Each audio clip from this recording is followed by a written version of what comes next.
Hello guys! Tonight magluluto tayo ng isda, ginataang isda. Ito yung isda natin. Hindi ko lang alam kung anong pangalan ng isdang to.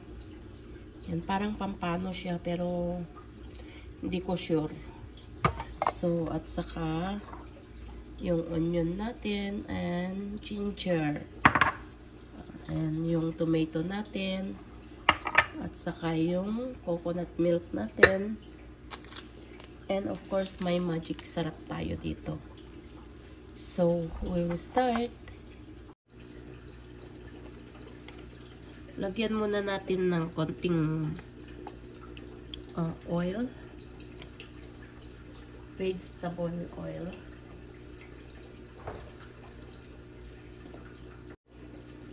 Tapos, lagayin na natin yung onion natin. Oh, hindi pa init yung mantika. Saka yung ginger.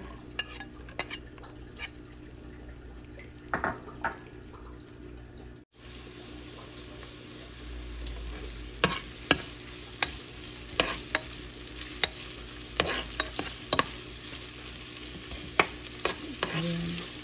Hanggang sa medyo mag-brown yung onion.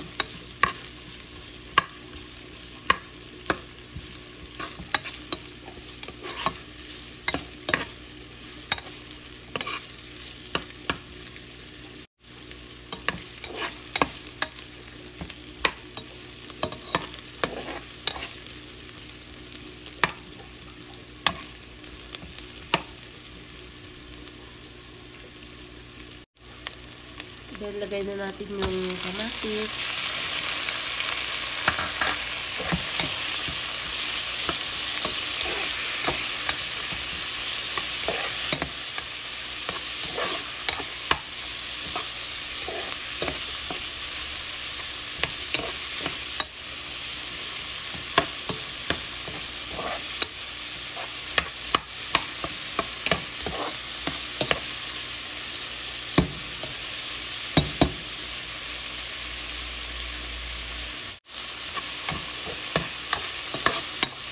Then, didurog na yung kamatis.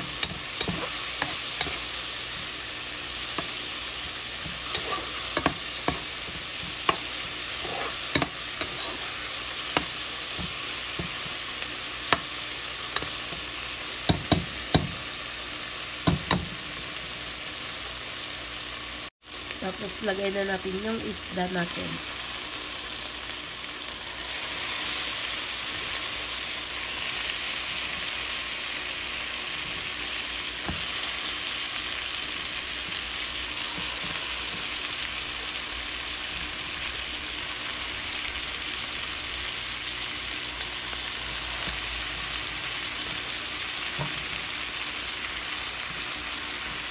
Ayan.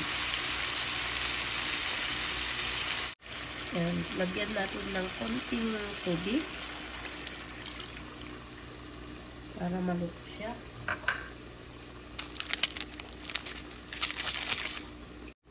Lagay na rin natin yung magic sarap natin.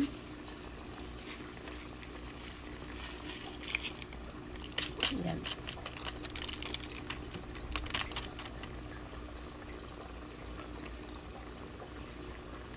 At konting vinegar.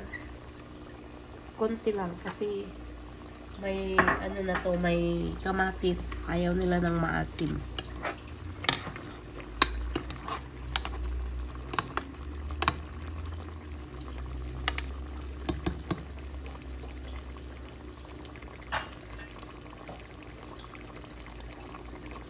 Tapos takpan muna natin.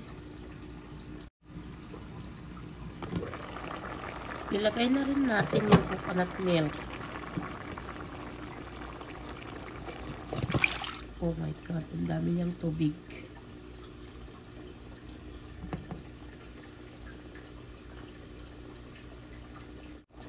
Tapos lagyan natin ng patis.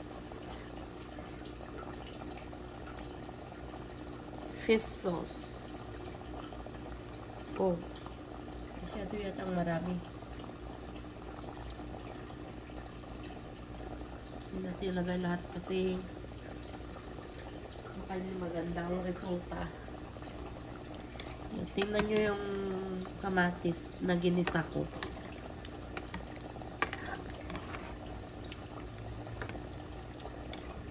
Ang ganda ng kulay niya.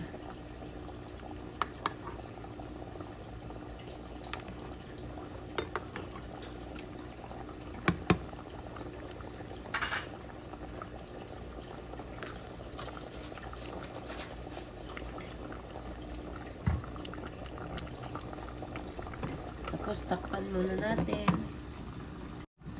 So yan, kumukulo na siya. Lagyan natin ng asin.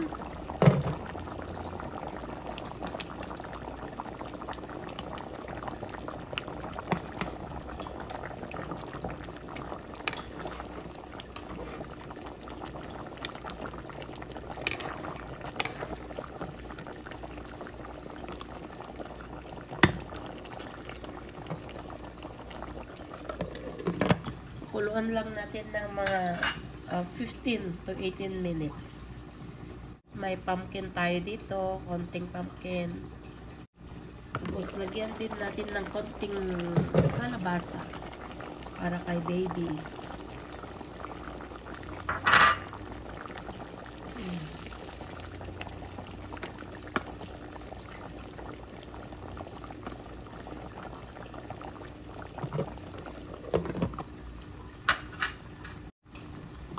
Lagyan natin ng konting black pepper.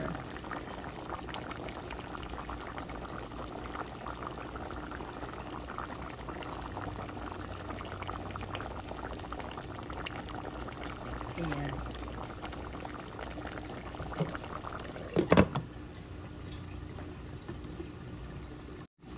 Ngayon na ito na yung isda natin. At saka yung kalabasa niya.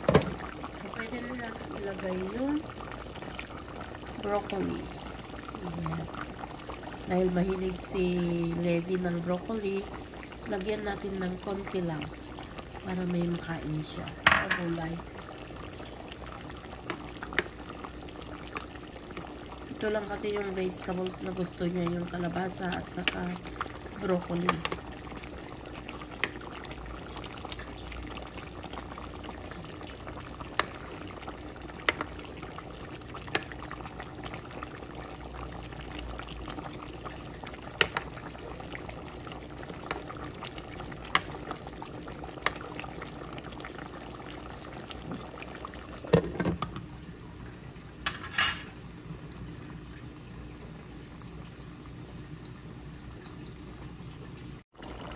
So, ayan, luto na yung isda natin.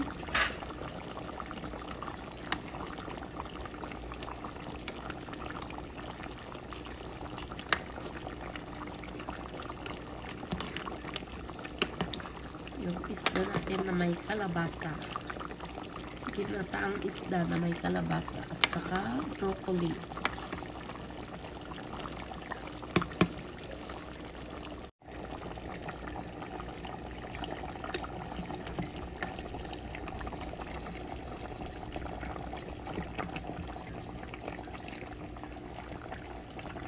Kainan na. Ayan yung isda natin.